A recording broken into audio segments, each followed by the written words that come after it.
गरादा उड़ाई असटे जावा पे रात में काम होते पूरा तो जल्दी हमरा भूल रे एही खातिर बोलो ही पैसा चाहिए फूल रे।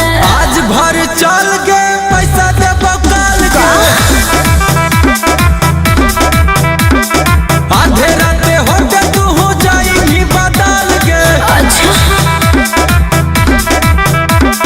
पैसा देबी हाथ में तो दे जेबो साथ में गरादा उड़ाई असटे जावा पे रात में। आज भर चल के पैसा देबो काल के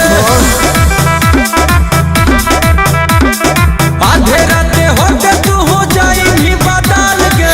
अरे ना हो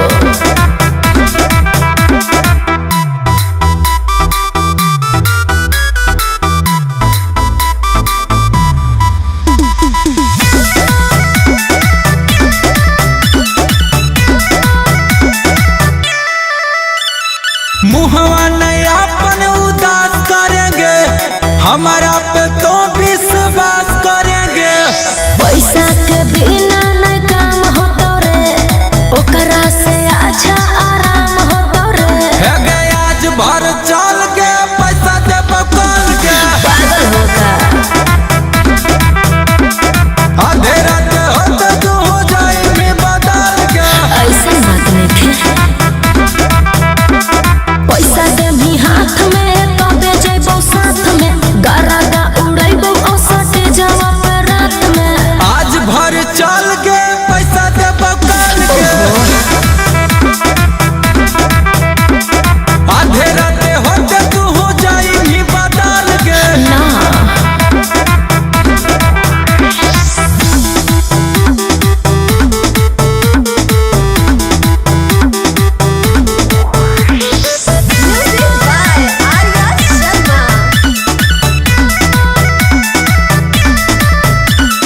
जय मेहनत दिल हमर टूट जैते गे सभे छौड़न के माने रूठ जैते गे।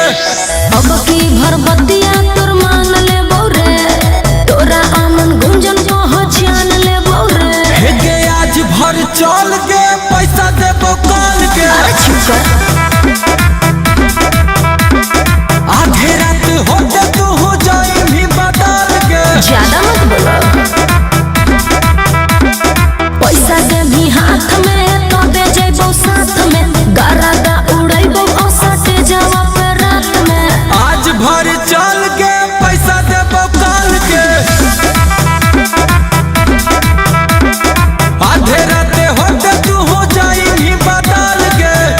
पहले कैस फिर ऐस क्या समझे।